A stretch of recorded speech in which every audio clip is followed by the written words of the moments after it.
lazima kila mmoja atambue kwamba tuna mchezo mgumu siku ya tarehe 14. Dodoma Jiji ni moja kati ya wapinzani ambao, ama moja kati ya timu ambazo zinatupa upinzani mkubwa sisi na wao. Maana yake ni kwamba ili tuweze tukapate matokeo lazima tuingie kwa kujidhatiti kweli kweli, lazima tuingie na ubora wa hali ya juu. Kila mmoja anakumbuka mechi yetu ya kwanza na wao pale Jamhuri Dodoma, ilikuwa ni mechi ngumu kweli kweli ambayo ilimalizwa kwa ushindi wa bao 1-0. Kwa hiyo mechi ya kesho kutwa tarehe 14 itakuwa ni mechi ngumu. Dodoma Jiji ina wachezaji wengi wazuri walio bora wenye uzoefu na mpira wa Tanzania, ina benchi la ufundi lenye walimu wazoefu wenye ubora wa hali ya juu, hivyo wanakwenda kuproduce mechi ngumu na mechi nzuri.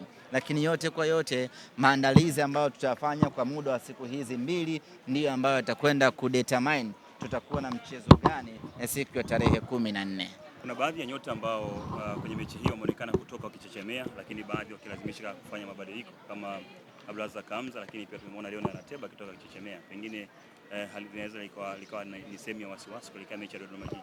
Ya wale wote baada ya kumaliza mchezo huu kesho tunakutana katika uwanja wa mazoezi, wanafanyiwa vipimo kwa yule ambaye ana changamoto yoyote ya kiafya. Baada hapo majibu yanatoka na mpango kazi unaanza kutengenezwa. Kwa sasa ni mapema mno kusema nani kaumia nani hata kuwepo, kwa sababu ndio kwanza mechi imeisha na hapa hakuna vipimo, hapa wanapatiwa tu huduma ya kwanza. Lakini kawaida kwa mchezaji kutoka na chechemea, kwa sababu dakika 90 zile huwa zinawaacha na maumivu madogo madogo ya hapa na pale. Kwa hiyo anaweza akatoka hapa anachechemea, lakini baadaye akishafuturu anakuwa yuko sawa sawa. Ahmed, ukitazama uwanjani leo idadi ya mashabiki ilikuwa ni ndogo ukilinganisha na ukubwa wa Simba. Pengine tafsiri yake ni nini, au unahisi changamoto hiyo inasababishwa na nini? Walikuwa wanapiga futari. Mwezi mgumu baba. Walikuwa wanafuturu. Wanapika. Futari ni wengi wa futari, mashabiki wa Simba wengi wanapika futari. Futari.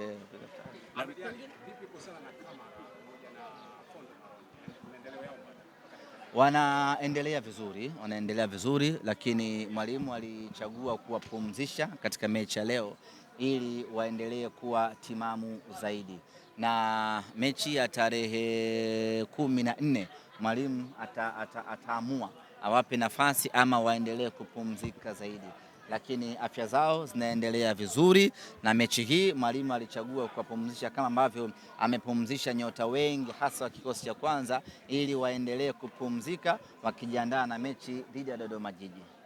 Leo mechi umeitazama ukiwa umekaa kwa mashabiki, nini ambacho kilikufanya kwa kaipo? Nakaa tuna watu wangu tunapiga story na badilishana mawazo. Yes. Nothing special.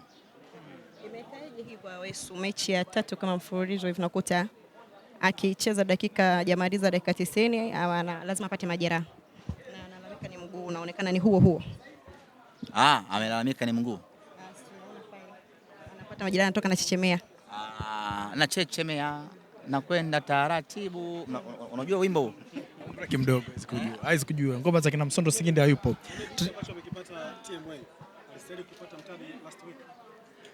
Kuhusiana na Awesu ni maumivu madogo ya hapa na pale, ambapo akisharudi, unajua hizi mechi mpira hii watu wanagongana sana, kwa hiyo lazima utoke una maumivu, lakini akitoka hapa wanaingia kwenye barafu, maumivu yote yale madogo yanaisha. Labda kama mtu ana serious injury ndo anaweza akaendelea na maumivu, lakini haya maumivu madogo yote huwa anaishia kwenye pipa la barafu, na baada hapo wanaendelea na maisha kama kawaida.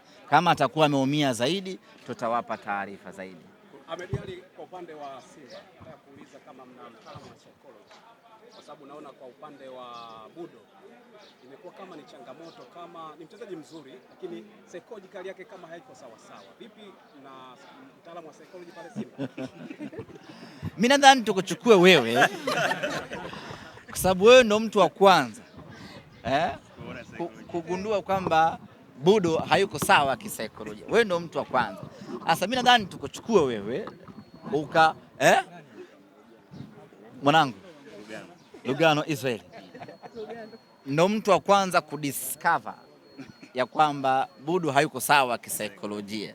Sasa ukamsaidie Budo, sababu wewe umeshagundua kama hayuko sawa. Yote kwa yote ni kwamba anatimiza kile ambacho mwalimu anamtuma, na ukiangalia leo amecheza kwa dakika 90.